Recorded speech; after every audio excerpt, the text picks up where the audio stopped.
Olá, queridos, a paz do Senhor. Você está no ADEC TV e hoje no quadro Lições Bíblicas. Vamos estudar hoje a lição de número 11, a salvação não é obra humana. O texto áureo está na carta de Paulo a Tito, capítulo 3 e o versículo 5, e está escrito assim: não pelas obras de justiça que houvéssemos feito, mas, segundo a sua misericórdia, nos salvou pela lavagem da regeneração e da renovação do Espírito Santo. Verdade prática: a salvação é um ato da graça soberana de Deus, pelo mérito de Jesus Cristo, e não vem das obras humanas. A leitura bíblica em classe está em Efésios capítulo 2, versículos de 1 a 10. E a nossa lição tem alguns objetivos, são 3, e o primeiro é ensinar a respeito da doutrina da salvação sob a graça de Deus. Segundo, elencar ensinos inadequados sobre a salvação na antiguidade. E terceiro, correlacioná-los aos ensinos inadequados sobre a salvação na atualidade. Professor Joás e Lucas estão comigo aqui para a gente falar dessa lição. Nós estamos aí quase na reta final, professor Joás e Lucas, desse trimestre que estamos falando sobre em defesa da fé cristã. Nós temos apenas mais 2 lições. A igreja tem uma nova natureza organizacional e perseverando na fé em Cristo. Hoje nós vamos falar sobre a salvação, que não é uma obra humana. Lição muito boa e nós estamos aqui para aprender um pouquinho mais, né, professor? Muito bom.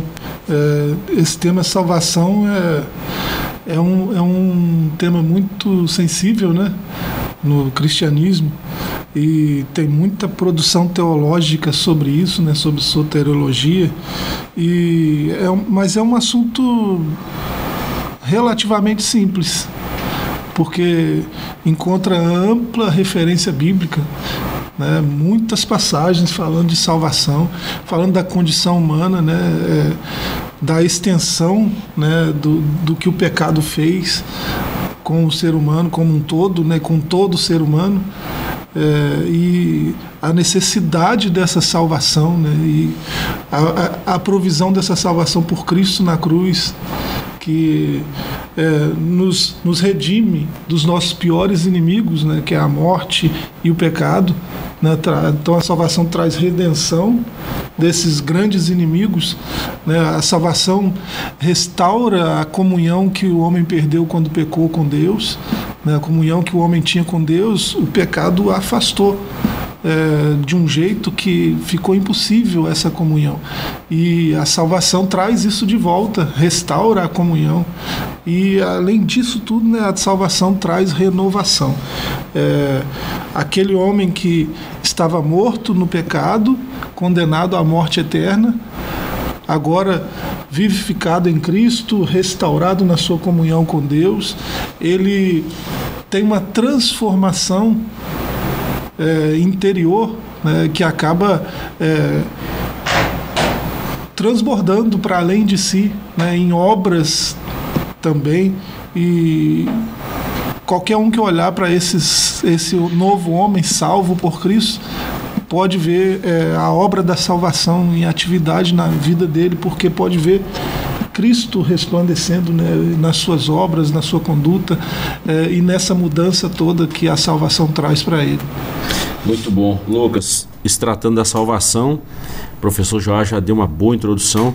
É impossível falarmos da salvação sem antes mostrarmos a situação que o homem estava enraizado no pecado, né? Na última lição nós estudamos isso a fundo, né, sobre sobre a abrangência do pecado, né, que abrangeu toda a raça humana, todos os efeitos do pecado na raça humana. Só que a história do homem, ela não termina em Gênesis 3, né? Deus, ele proveu a salvação, né? Ali em Gênesis 3 mesmo, ele explanou sobre esse plano salvífico que ele tinha para o homem. Mas o primeiro passo, né, para nós entendermos acerca da salvação é a gente entender a nossa natureza, né, a nossa real situação antes da salvação, né, o quão miserável o homem estava, e mesmo assim, né, o Senhor Jesus, ele se entregou por nós, né. Então, na última lição nós estudamos sobre isso, sobre a situação do homem, sobre os efeitos do pecado, e agora a gente vai ver, né, sobre o Deus que nos provê né, que nos proveu essa salvação. Eu gostei dessa lição, professor Joás, que fala sobre essa salvação, o aspecto da salvação sob, né, ou debaixo da graça de Deus. Não é mérito humano, porque alguns podem pensar assim, que pelas obras eu serei salvo. As obras não é algo que vai promover a salvação. Pelo contrário, alguém que é salvo precisa ter boas obras, mas a obra não pode salvar ninguém. Se eu falar ou se eu embasar a minha salvação sob obras, eu estou criando um demérito em relação ao sacrifício de Cristo. Então tudo é em Jesus, e a gente precisa estar bem claro nisso aí, né? Na verdade a Bíblia é clara sobre isso, né, professor? Parece um debate bíblico, né, entre Paulo, quando ele escreve lá os Romanos 3, né, a partir do verso 22, e em Efésios 2, a partir do verso 8, que, por sinal, é parte da nossa leitura bíblica em classe aqui, né, nessa lição. Ele fala a respeito da fé, né, para a salvação, e Tiago, lá em capítulo 2, 17, ele vai falar da necessidade de uma demonstração pública dessa fé por meio das obras, né? Talvez não uma demonstração pública, mas um testemunho de que você é salvo mesmo.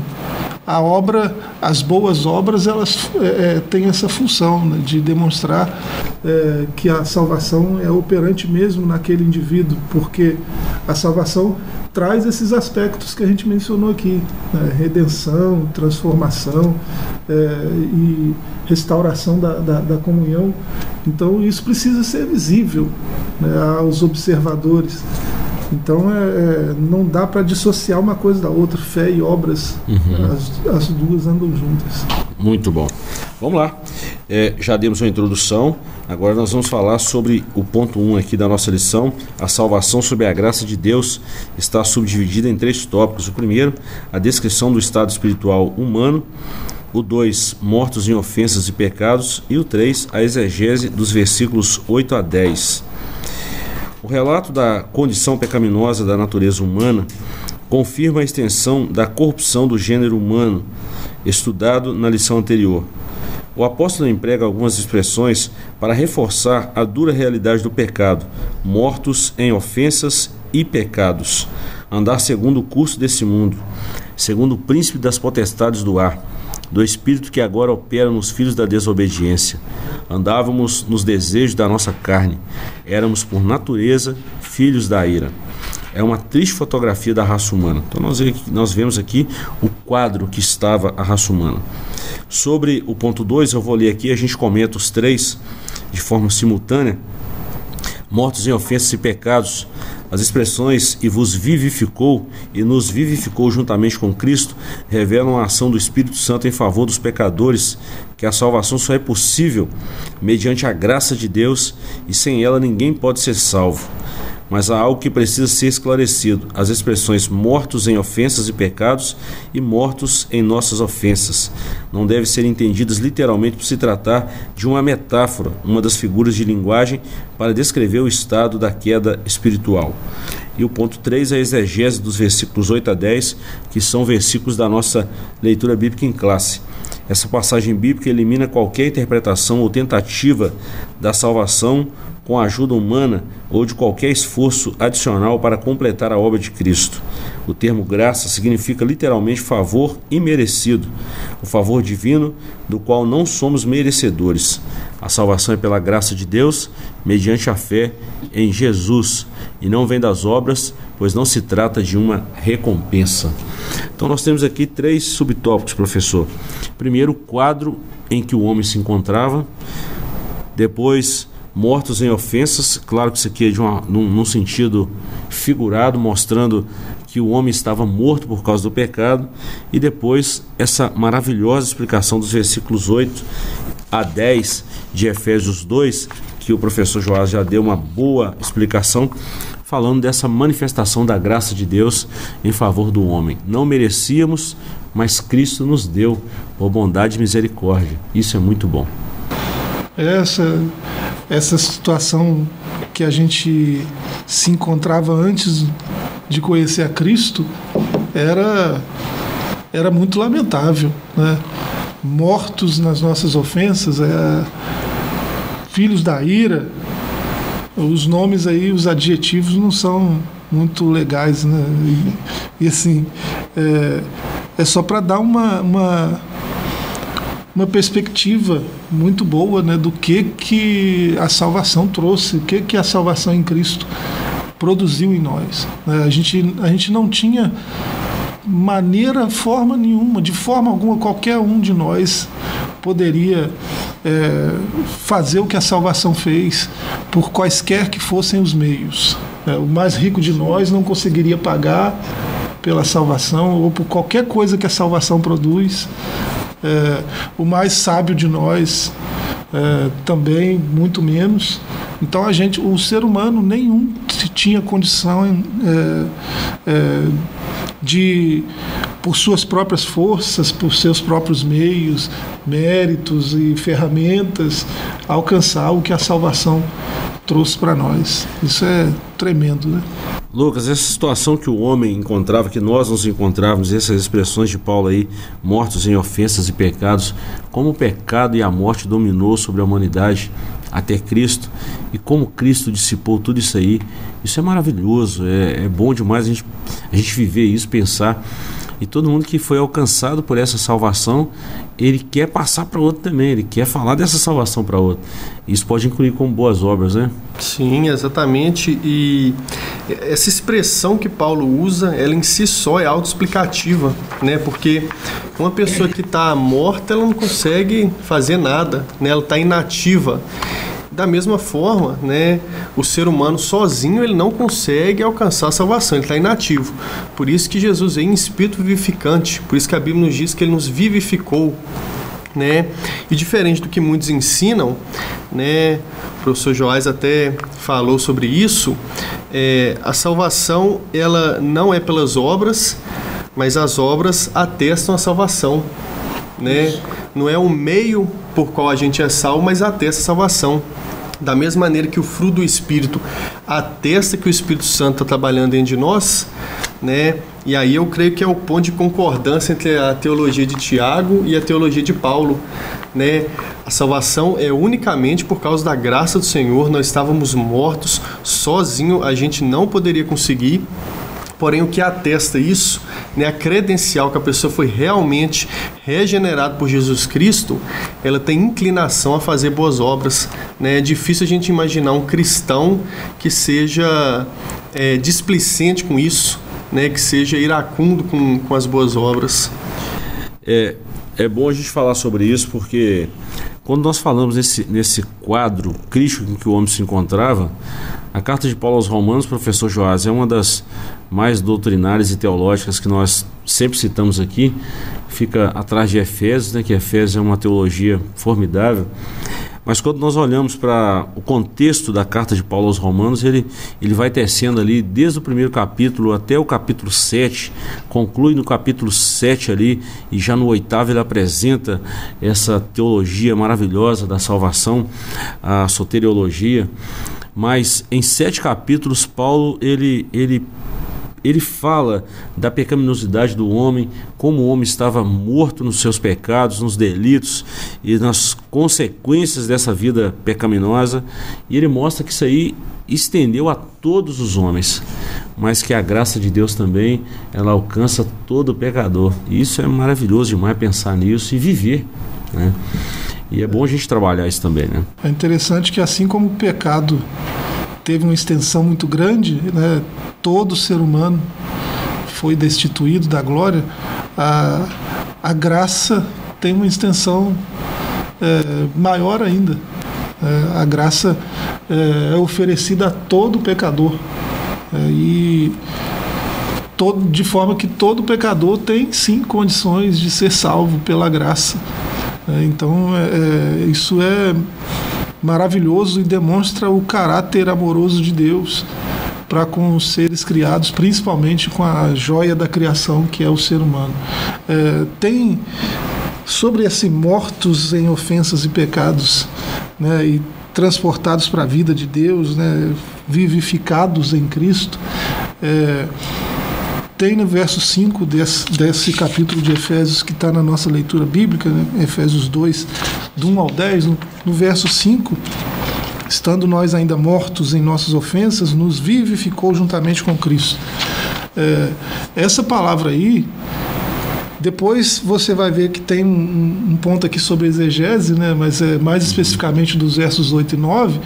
Mas se você fizer isso com o verso 5, você vai ver que essa palavra aí, vivificou, ela mostra a nossa condição anterior e a nossa condição depois de Cristo, né? Depois da obra salvadora de Cristo na cruz. E tem outros textos que o próprio Paulo vai dizer que Jesus foi feito sacrifício pelo pecado em nosso lugar, né?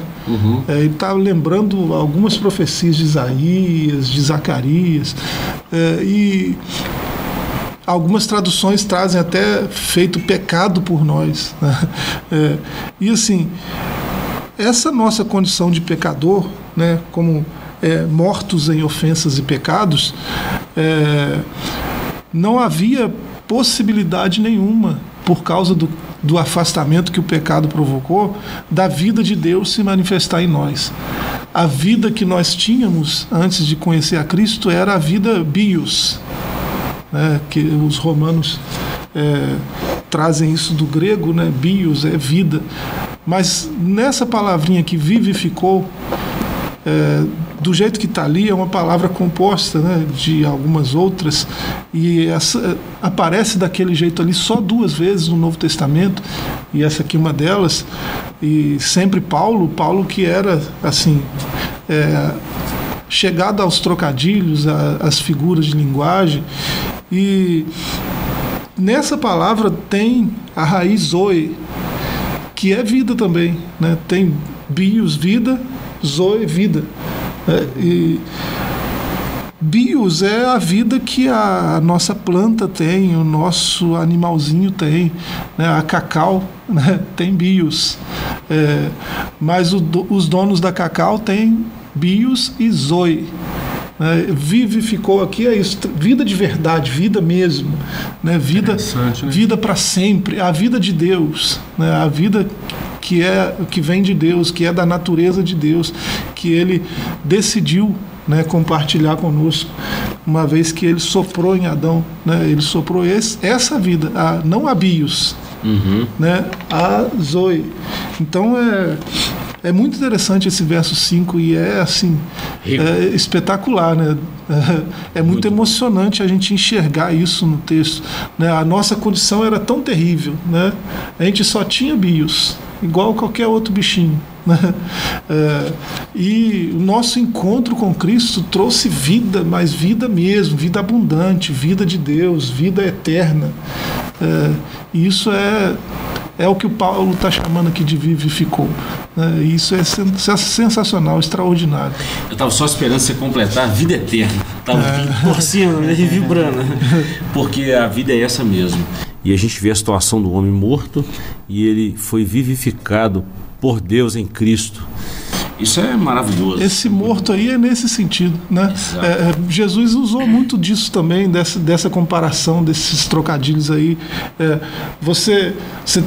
Agora você quer andar comigo, mas você quer primeiro enterrar lá o seu pai e tal. Não, deixa os mortos sepultarem seus mortos, né? A figura de um bocado de gente carregando um esquife para enterrar, e Jesus está dizendo que tanto aquele que está lá dentro do caixão quanto os que estão carregando estão todos mortos. Deixa os mortos enterrarem seus mortos, né? Sepultarem seus mortos.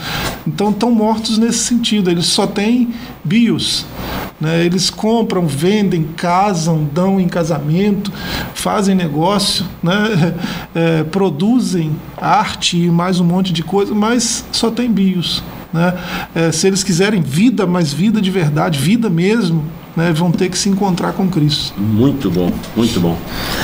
Lucas, dá uma segurada aí que nós vamos falar muito sobre isso aqui no segundo tópico aqui da nossa lição. No segundo capítulo nós vamos falar sobre soteriologias inadequadas na antiguidade, e a gente vai trabalhar muita coisa sobre essa vida e vida em abundância. Nós vamos para um pequeno intervalo e voltamos já já com o segundo bloco dessa lição maravilhosa. Não saia daí que voltamos já já.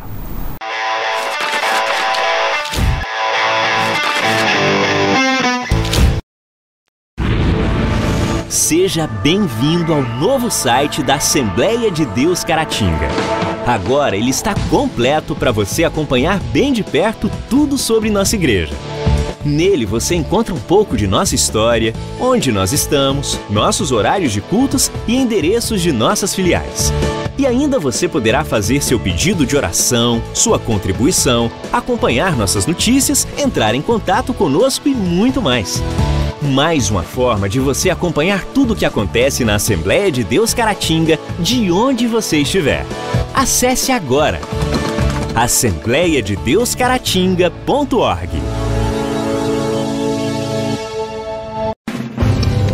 Uma verdadeira história de fé, renúncia, desafios e conquistas. Você irá se emocionar e extrair lições extraordinárias da biografia de um dos mais expressivos líderes do movimento pentecostal no estado de Minas Gerais. Recomendada por influentes líderes cristãos. Adquira agora mesmo Ari Coelho, um legado de fé, e descubra detalhes de uma história de vida que pode transformar a sua. Um produto com a qualidade CPAD.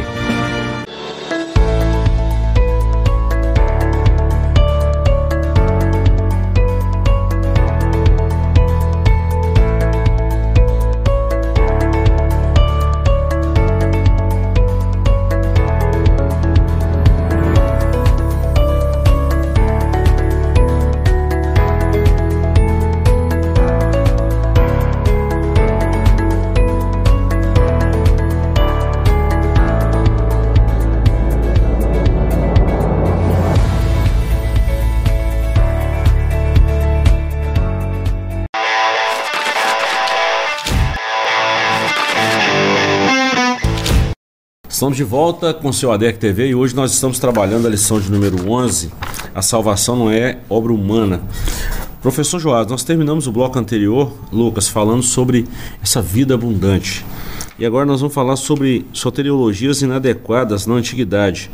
E tem muita coisa aqui que a gente precisa discutir sobre essa vida. O que é vida, o que é a salvação, o que é esse sentido na teologia e a antropologia, a soteriologia. Nós precisamos distinguir isso muito bem. Por isso que eu falei da importância dessa lição. Apesar de ser muito simples, mas tem muita coisa aí sendo ensinada, foi ensinada na antiguidade, está sendo ensinada ainda hoje, que não bate muito com o conceito bíblico, não bate nada com o conceito bíblico. Isso precisa ser trabalhado, né? Claro que com respeito, e a gente vai fazer isso. Com certeza.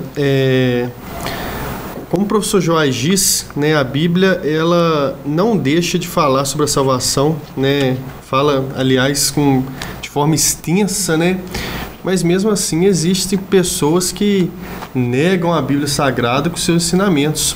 E a gente precisa ficar atento, né? A gente precisa ficar atentos a isso, porque às vezes a gente acha que a gente nunca vai precisar de entender sobre esses pontos que a gente vai estudar agora, né? Só que no dia a dia, né, talvez a Bíblia que o nosso colega de serviço vai ler, que o nosso colega de classe vai ler, somos nós, né? Então às vezes eles estão recebendo essas doutrinas que negam a Bíblia Sagrada, estão sendo doutrinados por ela, estão pegando um caminho contrário da Bíblia, e a gente precisa estar disposto, né, e preparado para mostrar a verdade a essas pessoas. Então, né, a gente entender tudo isso, né, a gente vai ver aqui sobre os gnósticos, sobre os kardecistas, né, sobre o islamismo, e é de extrema importância, né, a gente entender isso, né? Se a gente não conhecer a doutrina contrária, fica mais difícil da gente ensinar a verdadeira, né, doutrina bíblica. O professor Jorge já falou isso muito bem, que a salvação é um assunto muito amplo na Bíblia, né, professor? Não tem o que discutir, vamos falar assim. Há pontos de interrogação por aqueles que não aceitam a palavra de Deus, ou que menosprezam, ou simplesmente ignoram, mas a palavra de Deus lida, estudada, vivida, ela é muito ampla nesse quesito de salvação. E está lá desde o Gênesis até Apocalipse. E tem muitos doutores, mestres ensinando sobre esse assunto de forma muito clara, né? E muito bíblica. Uhum. Eu acho que vale a pena a citação aqui de um dos mestres da casa, né? Um dos nossos doutores aí, que é o Silas Daniel, né? Ele escreveu um um tratado, né, sobre a mecânica da salvação. Muito bom, né, senhor. com esse nome, né, e é esplêndido, assim, né, um material para quem quer entender como que funciona a salvação, né, assim, uma teologia muito densa, profunda, né, e muito bíblica. Então compensa demais. É material de estudo, né, mas vale a leitura. A leitura é muito agradável também. E assim, a gente precisa conhecer tanto o falso, o que os doutrinadores falsos, hereges, eles estão ensinando, como a verdadeira doutrina da salvação, que é a doutrina bíblica. Né? A gente precisa conhecer e conhecer bem para não ser enganado, né, junto com a grande massa de incautos e enganados que estão por aí. Né? Tem muita gente na internet hoje falando sobre tudo, né, e sobre coisas que não entende de verdade. Né? E assim, muita gente que também não entende ouve e acha que aquilo ali é a verdade sobre a coisa. Né? E a soteriologia não escapa disso. Né? Então a gente precisa se munir de bom conhecimento, de bons estudos, bom material. Isso nós temos bastante. Bom, nós vamos falar dessa soteriologia inadequada que foi ensinada na antiguidade e posteriormente a gente fala das que estão sendo ensinadas hoje. E eu repito que nós estamos falando assim com muito respeito e mais propriedade na palavra de Deus para ensinar o que é certo, né? Vamos lá. O que foi ensinado na antiguidade, que são doutrinas inadequadas. Nós temos aqui 3 pontos, tem mais, mas o comentarista resolveu se deter em 3, e a gente vai falar sobre os reencarnacionistas, os galacionistas e os gnósticos. Eu vou ler aqui 3 subtópicos e a gente fala sobre isso aqui.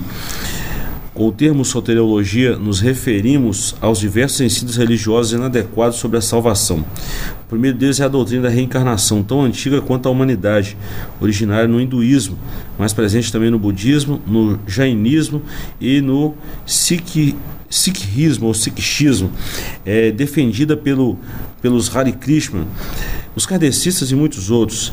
Os adeptos da doutrina da reencarnação têm em comum a busca da perfeição por meio de um progresso evolutivo até que esse ciclo da roda de renascimento pare de girar. Então nós vemos aqui que encerra uma vida, encerra um ciclo e vai se reencarnando até chegar a uma perfeição. E as principais doutrinas, os principais segmentos que ensinam nós já citamos aqui. Isso vem de longa data aí, começou lá no hinduísmo e até chegar nos dias atuais. Bom, professor, para isso aí, né, a gente cita Hebreus 9, 27, que o homem está ordenado morrer uma vez, só uma vez, vindo depois disso o juízo. E a Bíblia é muito clara nisso também, né?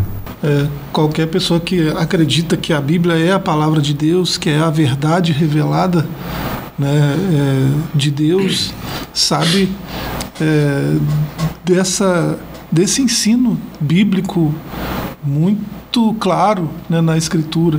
O homem ele morre, ele só tem uma oportunidade, ele vive, ele tem uma oportunidade de acertar. Né? Ele não vai ficar se corrigindo, né, em várias encarnações, num ciclo, né, de encarnações que se fecha na perfeição. Né? E a Bíblia ensina, né, os evangelhos principalmente, que a gente persegue um alvo, né, que é glorificar a Deus. Né? E esse alvo precisa ser perseguido constantemente. Né? E quem busca acertar esse alvo, perseguir isso com mais cuidado, com mais afinco, né? Vai alcançar esse prêmio da soberana vocação em Cristo. Né? Apesar dos tropeços, das dificuldades, apesar desse mundo estranho que a gente vive, que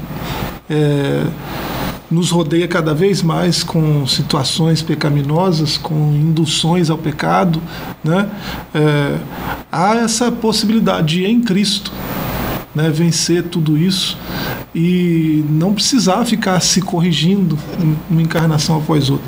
Agora, eu acho interessante para a gente não ferir, né, o pensamento de ninguém, né, e também não é essa ideia, o pastor já falou, mas eu acho interessante a gente olhar da onde veio essas ideias, né? Porque esse tipo de ideia de que eu preciso de várias vidas para alcançar a perfeição, né, isso vem de um pensamento legalista, né? Que nada mais é do que eu viver de forma a eu mesmo me corrigir, a eu mesmo me aperfeiçoar, né, até eu alcançar essa perfeição pelos meus próprios méritos, né? E assim, isso era algo presente até nos melhores judeus, que é o povo de Deus, a gente sabe que é. Né? Paulo chega a deixar isso claro, ele fala aos Gálatas, né? Deixa eu ver se tem Gálatas 1,14, né? Ele fala aos Gálatas que ele tinha uma posição privilegiada assim entre os mais eminentes, né, dos judeus, antes de conhecer a Cristo, né? Ele se achava o cara antes de conhecer a Cristo. Por quê? Porque era zeloso, era judeu zeloso, fariseu, cresceu aos pés de Gamaliel. Ele dá aquelas carteiradas aí, né? Então, não, eu era o cara. Se tem alguém que pode falar sobre isso... Aí ele se encontra com Jesus, né? Até quando você vai ficar socando ponta de prego, né? Algo, estou parafraseando, né? Você vai parar de me perseguir ou não?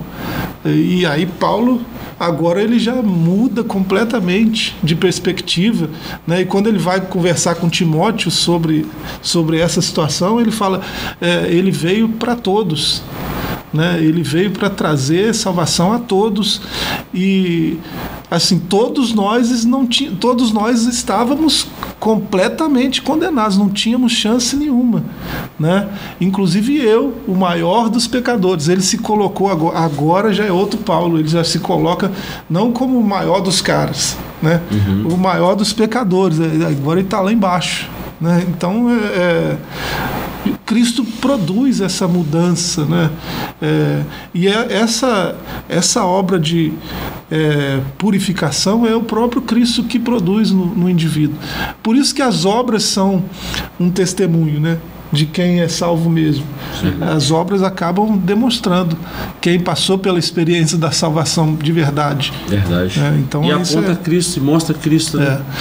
Bom, Lucas, o professor Joás começou a falar aqui sobre os galacionistas, esse pensamento legalista aí, bem na época de Paulo. Nós falamos o primeiro aí, né?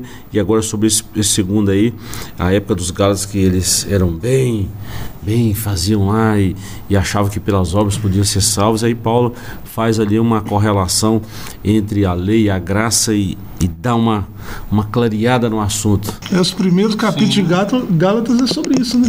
Exatamente, os primeiros capítulos. Né? O comentarista até citou aqui também, né, Gálatas 2,16, né, que Paulo diz, pelas obras da lei nenhuma carne será justificada, né, e na igreja primitiva no geral, né, não só nos Gálatas, tinha muita essa ideia ainda entre alguns cristãos primitivos, né, que eles ainda precisavam das obras da lei e tudo, sendo que a salvação estava ali para eles. Olha, só Jesus que salva, né? Querer que você vai ser salvo, mas mesmo assim eles ainda estavam com esse pensamento atrasado, e que isso não ficou lá, né? Tem muita gente que ainda pensa dessa forma, né? Nossa, mas o fulano foi uma pessoa tão boa, né? Fazia tanta coisa, com certeza agora, né? Deus teve piedade dele. Só que a gente entende, né? Pela Bíblia, que por mais que a gente faça boas obras, a gente pode ser maior, né, fazedor de boas obras, que pisar nessa terra, se nós não estivermos debaixo do sangue de Cristo, né, concernente à salvação, não tem nenhum valor. Um outro ponto aí sobre isso é exatamente, de novo vou falar, se a gente cria um paralelo isso aí, nós estamos criando um demérito em relação à obra de Cristo, e não é por aí. A obra de Cristo é perfeita, é salvífica, é ampla, enfim, é completa, né, professor Joás? Não tem... Essas ideias eram muito presentes na cultura daquela época e, por incrível que pareça, até hoje, né? Essas ideias de que eu fazer algo pode me levar à salvação, né? Pode me fazer de mim um salvo, né? Pelo que eu faço. E Cristo se torna uma figura secundária, né? Quando a salvação vem dele, né? E assim, é muito sutil isso, porque quando eu digo que isso fazia parte da cultura da época, não era só Paulo que, antes de conhecer a Cristo, batia no peito e dizia, não, eu sou o cara mesmo, eu sou muito bom e tal. Tinha Sêneca, né? Foi contemporâneo de Paulo, né? 6 antes de Cristo até 64, 65 depois de Cristo. Então foram contemporâneos, foi contemporâneo de Cristo, né? Não era grego, né? Ele era hispano, mas ele seguia uma escola de filosofia grega que foi fundada por Zenão, né? Que é o estoicismo. E assim, qual que era a proposta dos caras, né?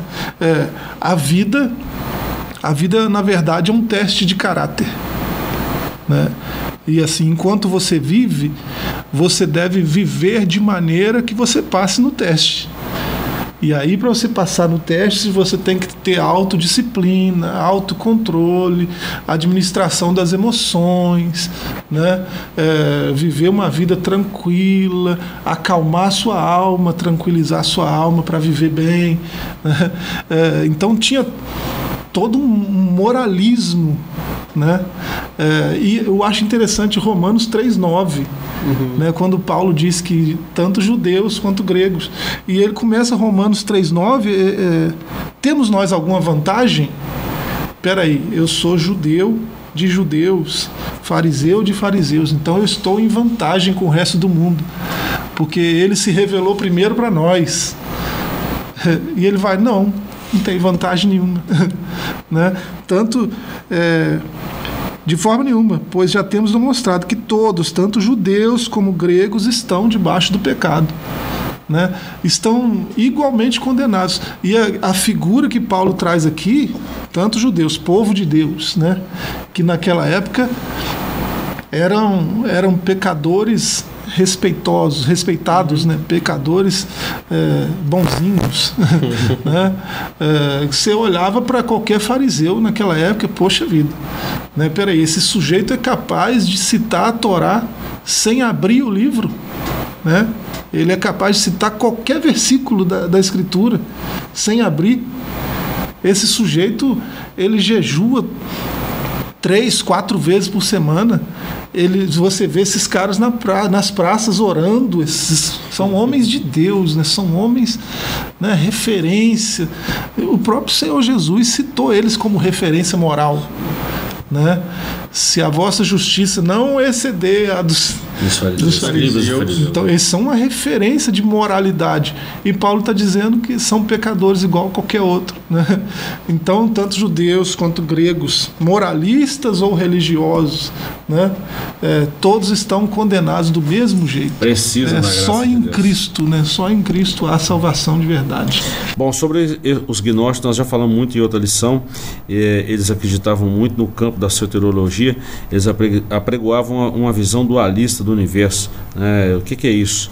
Foi fundado por Mani, na Pérsia, atual Irã, e o seu ensino era que o universo é composto do reino das trevas e o reino da luz, e os dois lutam pelo caminho ou pelo domínio da natureza e do próprio ser humano. Então aí acreditam na dualidade e já foi combatido por João, já foi vencido e ponto. Bom, nosso tempo está findando ali, deixa a gente só citar aqui a soteriologia inadequada nos dias de hoje. Não dá tempo da gente ler, mas a gente vai só citar. Tem 3 linhas aqui, 3 pontos: o islamismo, as testemunhas de Jeová e o mormonismo. Dos 3 aqui, todos apontam salvação fora de Cristo.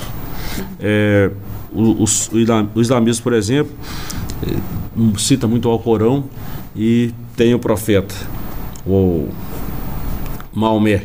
E testemunho de Jeová também Tem a tradução do Novo Mundo, que não acreditam que Jesus é Deus, falam do Espírito Santo como força ativa de Deus, e nós fomos vítimas aí de muita crítica sobre isso, mas é o que ensinam, tá, professor? É o que eles estão ensinando, Lucas. E por fim, o Mormon, que apresenta a Bíblia, mas apresenta um outro livro, uma outra palavra, apontando salvação em outra pessoa que não é Cristo. Então, isso precisa ser estudado, precisa ser analisado e repudiado pelas Escrituras. É interessante que todos trazem salvação pelas obras. Sim. Né? Por isso que Cristo é deixado de lado. Cristo é respeitado como ser humano, como profeta, como um sujeito legal, mas Salvador não. A mal interpretação do texto bíblico, né? Testemunho de Jeová, por exemplo, acredito que pegam aquele texto de Apocalipse, né, dos 144 mil, e dizem que somente esse número de pessoas será salvo. Então eles pegam textos isolados, não explicam o contexto, e mesmo assim, né, as pessoas que não estão acostumadas com o texto bíblico acabam acreditando, né, botando fé nisso. É muito complicado porque, de novo, nós tiramos o foco, né, da pessoa de Cristo, da obra salvífica de Cristo, da cruz do Calvário, da encarnação, da paixão, morte, ressurreição, da vida eterna em Cristo, e transferimos para a obra ou transferimos para outra pessoa. E isso está errado. A Bíblia mostra que a salvação é em Cristo, na pessoa de Cristo, por obra de Deus, que nós não merecíamos, mas Cristo executou isso por nós. É assim que a Bíblia mostra. As pessoas são muito curiosas, né, principalmente com o passado, né? E aí você lê esses outros textos aí, né, são tidos como sagrados, dessas outras religiões aí que não são cristianismo. E assim, o cristianismo precisa sim ser exclusivista, porque segue a única verdade, né? Isso precisa ser dito sem assim, rodeios, né? Porque o cristão verdadeiro, um cristão genuíno, precisa, para ser cristão mesmo, ele precisa saber disso, que a Escritura é a revelação de Deus, né? A Bíblia é a palavra de Deus.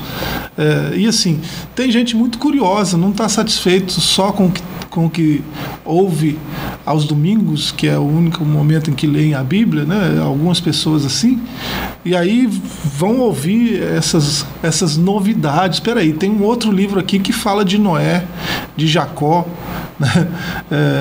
De José, de Josué, né? Então, peraí, então, aqui tem novidades sobre esse pessoal, novidades aqui sobre Maria, né? Coisas que eu não vi lá. E aí a pessoa se encanta com aquela novidade, só que na verdade aquilo não é novidade de coisa nenhuma, né? Aquilo ali foi uma apropriação indevida, né, do que a Bíblia traz, para se aproveitar da hype, né, da Bíblia, né? Porque a Bíblia sempre foi e sempre será o maior livro da humanidade, né? Muito bom. Professor, quero te agradecer por hoje. Lucas, obrigado pela companhia de hoje novamente. E nós ficamos aqui com mais uma lição.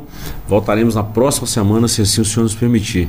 E você que gostou dessa lição e quer acompanhar com a gente presencialmente, próximo domingo, em todas as nossas igrejas de Assembleia de Deus, as nossas ADEC espalhadas por toda Caratinga e região.